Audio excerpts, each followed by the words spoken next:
What if I told you an Errol Flynn flying film was really about a terrifying question? When leaders ask men to die for their country, how do we know the sacrifice is worthy and not just waste?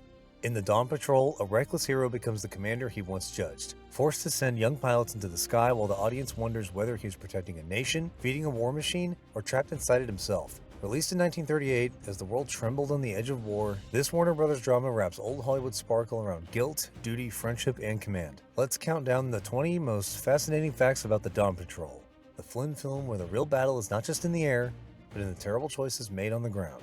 Number 20. The Dawn Patrol came at the peak of Errol Flynn's 1930s stardom. By 1938, Errol Flynn was one of Warner Brothers' brightest adventure stars. Just months earlier, he had soared through the adventures of Robin Hood, the role that helped define his screen image. Brave, graceful, and smiling at danger. But the Dawn Patrol gives him a darker challenge. Captain Courtney begins as the daring pilot audiences expected Flynn to play. Confident, charming, and ready for danger. Then he becomes the commanding officer himself. The man who judged the system from below is suddenly trapped inside it from above. Flynn still has the Warner Brothers glow, but here the hero does not simply face danger. He inherits it. Number 19. The movie is not really about flying.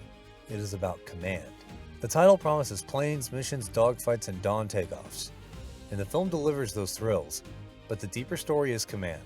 At first, Major Brand, played by Basil Rathbone, seems harsh. He sends young pilots into deadly missions and keeps his emotions locked down. Courtney resents him, so do the other pilots. But Brand is not casually cruel. He is trapped. Orders come from above. Replacements arrive too young and inexperienced. The missions keep coming. That is the film's central tension. Are leaders making worthy sacrifices for the nation, or brave men being fed into a machine that no one can stop? Sometimes the person everyone blames is just the next man in the chain. Number 18. Basil Rathbone's casting gives the movie a powerful twist. Basil Rathbone had already become one of Flynn's great screen opponents. He dueled him in Captain Blood, he dueled him again in The Adventures of Robin Hood, so fans may expect another elegant adversary. But in the Dawn Patrol, Major Brand is not a villain. He is exhausted, isolated, and trapped in a role no decent person would want. Turner Classic Movies notes that Rathbone had served in World War I and wore his own decorations in the film, giving Brand's pain a lived-in weight. Brand is not just stern authority, he is the warning sign. He shows Courtney what command can do to a man. Number 17. David Niven brings charm, and that makes the tragedy hurt more. David Niven plays Lieutenant Scott, Courtney's close friend and fellow pilot. If Flynn brings the dash, Niven brings the warmth. Their friendship feels natural because Flynn and Niven were famously close off-screen. Turner Classic Movies even notes that they shared a Malibu bachelor house named Cirrhosis by the Sea. That friendship helps the film sparkle. They feel like men who have spent long evenings joking, drinking, and trying not to think about the next mission. The jokes are survival tools. And when the story darkens, the audience feels the loss more sharply. Number 16. The central trio is pure Warner Brothers magic. Flynn, Rathbone, and Niven give the Dawn Patrol its pressure cooker power. Flynn brings star energy, Rathbone brings discipline and dread, Niven brings friendship and humanity. The supporting cast adds texture too, including Donald Crisp, Melville Cooper, Barry Fitzgerald, Carl Esmond, Peter Willis, and Morton Lowry. But the central triangle is the engine. Courtney blames Brand, Scott stands beside Courtney, Brand carries the burden no one else understands, then Courtney becomes Brand. That is classic Warner Brothers drama. Brisk, emotional, beautifully cast, and sharper than it first appears. Number 15. The director was Edmund Goulding, not Michael Curtiz. Because Flynn is so closely connected to Michael Curtiz, it is easy to assume that Dawn Patrol was another Curtiz-Flynn picture. But it was directed by Edmund Goulding. That matters, because Goulding was not simply staging aviation action. He had a strong feel for actors, mood, and emotional pressure. Here, the drama lives in the faces. Brand trying not to crack, Courtney realizing he misjudged him, Scott hiding fear with humor, and young replacements entering a world they barely understand. The plane gives the film spectacle, the actors give it soul. Command does not look powerful here. It looks lonely. Number 14. The movie was a remake of Howard Hawks' 1930 film. The 1938 Dawn Patrol was not the first version. It was a remake of the 1930 film directed by Howard Hawks, starring Richard Barthelmess, Douglas Fairbanks Jr., and Neil Hamilton. That earlier film was an important aviation war drama of the early sound era. The story came from John Monk Saunders, and the original won the Academy Award for Best Story. So Warner Brothers was not creating a new Flynn vehicle from scratch. It was taking respected material, adding 1938 star power, and reshaping it for a world watching another war approach. Number 13. Warner Brothers reused aerial footage from the 1930 movie. According to the American Film Institute, the 1938 version used extensive aerial footage from the 1930 Howard Hawks film. Turner Classic Movies also notes that Warner Brothers reused earlier flying sequences to keep costs down. That is classic studio-era ingenuity. Warner Brothers already had spectacular aerial material, so the studio built a new Flynn vehicle around existing footage. That may sound like a shortcut, but it shows how carefully studios manage resources. Stars, sets, editors, composers, stock footage, and production files all became a polished new release. Beyond the sparkle, the studio machine was hard at work. Number 12. The 1938 scenes were planned around the old footage. The reused footage was not just a casual editing trick. AFI notes that Warner Brothers production files indicate scenes were planned around the 1930 footage to reduce expenses. That means the aerial combat feels big because some of it came from an earlier production that had already done the dangerous visual work. The new dramatic scenes give that footage fresh emotional context. Flynn, Rathbone, and Niven provide the relationships. Max Steiner's music and Tony Gaudio's cinematography help the new material feel part of the same world. Economical and elegant. A very Warner Brothers combination. Number 11. The aerial supervisor credit has a ghostly production history detail. AFI notes that Leo Nomis is credited in the 1938 film as an aeronautical supervisor, but Nomis had died in 1932 while filming Sky Bride. So why does his name appear in a 1938 movie? AFI suggests the credit may be connected to aerial scenes taken from the 1930 film. That gives the flying sequences a ghostly production history. Some of the most thrilling images may carry the work of a pilot and aerial specialist who was no longer alive when Flynn's version was released. For a film about young men taken to the sky and not always coming back, that detail feels almost eerie. Number 10. The movie was made quickly, but it feels bigger than its schedule. AFI lists production dates from August 6 to September 15, 1938, roughly 6 weeks. For a film with war, aircraft, and military base, star performances, and dramatic flying sequences, that shows how efficient the studio system could be. The exterior airfield scenes were filmed at Warner Ranch in Calabasas, California. So World War I France was partly created through Southern California locations, sets, reused footage, costumes, editing, and atmosphere. The film may have been practical behind the scenes, but on screen it still has movement, mood, and star polish. Number 9. The original foreword made the movie feel urgently tied to 1938. This may be the most important historical detail. AFI records that Warner Brothers production files show the film originally opened with a written foreword referring to ominous rumblings of war echoing throughout the world again. That line changes everything. The Dawn Patrol was released in December 1938 as Europe moved closer to another catastrophe.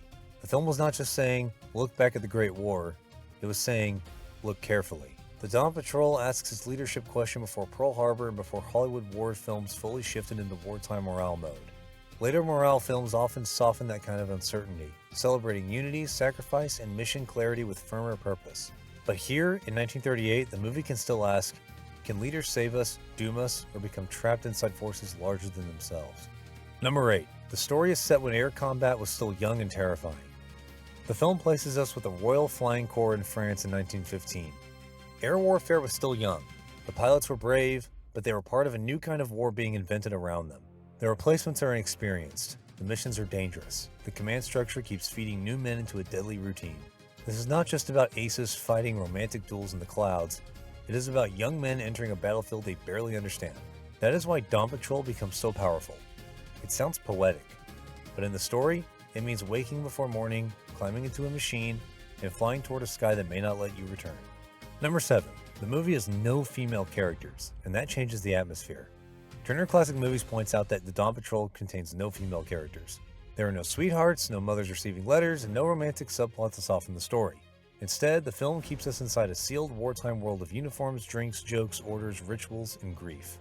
The men talk, laugh, argue, drink, and wait. Then some fly. Some do not come back. And the room has to keep going anyway. The base becomes the whole world. Every friendship feels sharper. Every empty chair is harder to ignore. Number 6. The film balances adventure with anti-war feeling. Turner Classic Movies notes that the film offers adventure while also forcing viewers to face the seriousness and human cost of war. The flying scenes are exciting. The stars are charismatic. The Warner Brothers polish is real. But the story keeps undercutting the thrill with loss. A young pilot arrives full of hope. An experienced flyer hides fear with humor. The commander gives orders he hates. The film gives audiences aerial excitement, but it does not let that excitement stay innocent. It lets fun and sorrow sit side by side. That is the purpose of the Dawn Patrol. Thoughtful without feeling dull, and grim without losing its old Hollywood glow. Number 5. The enemy pilots are treated with old-fashioned chivalry. One detail that may surprise modern viewers is how the film treats most enemy flyers. This is not a World War II movie where the enemy is always faceless or monstrous. In the Dawn Patrol, there is still a World War I sense to airman respect. Turner Classic Movies notes the film's courteous treatment of a captured German pilot. The men may be enemies, but they are also members of a strange, deadly fraternity in the sky. They understand what the other side is risking. They understand that today's victor may be tomorrow's name on a casualty list. Here, even respect cannot stop the machine. Number 4. The Red Baron Echo gives the movie a legendary aviation shadow. The film includes a reference that suggests the famous German ace Manfred von Richthofen, better known as the Red Baron, though the movie uses the name von Richter. That gives the story a legendary aviation flavor, but the movie uses legend without letting legend erase fear. The dogfights may look thrilling, but the emotional center remains with the men on the ground, waiting to see which chairs will be empty when the patrol returns. Takeoff, tension, return, loss, and then, somehow, another dawn. Number 3. Myth or unsupported claim. Errol Flynn did the dangerous flying himself. Because Flynn had such a daring image, it is easy to imagine him flying the dangerous combat scenes than in the Dawn Patrol himself. And the idea is not completely far-fetched. By 1939, Flynn reportedly had a private pilot's license and even flew his own plane to the Warner Ranch location for the private lives of Elizabeth and Essex, but that does not prove he flew the aerial combat material here. The safer version is that the 1938 film reused extensive aerial footage from the Howard Hawks 1930 version, and AFI connects that material to early production work and personnel. So unless a strong source proves Flynn flew specific dangerous stunts, this should remain a myth or an unsupported claim. Flynn did not have to be in every plane. His real-life taste for adventure helped the image, but his performance is what makes Courtney's final flight matter. Number 2. Courtney becomes the man he judged. This is the heart of the film. At first, Courtney believes Brand is the problem. He thinks Brand is remote, cold, and too willing to send men into death. And when Courtney takes command, everything changes. The same orders arrive, the same impossible decisions must be made, the same young faces look to him for leadership. And suddenly, Courtney understands what Brand was not heartless. He was haunted. Flynn still has star energy, but the role asks him to let that sparkle dim. Courtney's confidence becomes burden. His anger becomes recognition. His judgment becomes guilt. The movie's deepest battle is not in the sky. It is inside the man who signs the orders. And here's a question for classic film fans. By the end of the movie, do you think Courtney has gained control, or has he simply inherited the same impossible machine that trapped Brand? Number 1. The Dawn Patrol is a 1938 warning wrapped in old Hollywood adventure. The most powerful thing about the Dawn Patrol is its timing. Released at the end of 1938, it looks back to World War I while 1939 waits just around the corner. On the surface, it has the polish of a Warner Brothers aviation drama, with star power, aerial spectacle, and plenty of old Hollywood glow. But underneath, it is standing on the edge of history. The original forewords warning about ominous rumblings of war makes the story feel almost prophetic. Before America entered the fight, and before Hollywood war films fully shifted into morale-building mode, the Dawn Patrol could still ask a more unsettling question. When leaders send men to die for their country, how do we know the sacrifice is worthy and not just waste? That is why the film still lingers. It begins as a flying adventure, but becomes a story about command, guilt, friendship, and the cost of surviving war. So the next time you watch the Dawn Patrol, do not just watch the planes. Watch the faces of the men waiting for them to come back. That is why the Dawn Patrol still deserves a second look. It has the planes, the stars, and the Warner Brothers polish, but underneath that old Hollywood glow is a haunting question about courage, command, and sacrifice. It may not be as colorful as the adventures of Robin Hood, but it shows another side of Flynn, and gives Basil Rathbone and David Niven fans a compact Warner Brothers treasure with something darker underneath. Now, I would love to hear from you. Is the Dawn Patrol one of Flynn's most underrated films? Share your thoughts in the comments, and if you enjoy classic Hollywood stories, please like, subscribe to Flashback Rewind, and join us for the next trip back into Hollywood's golden age.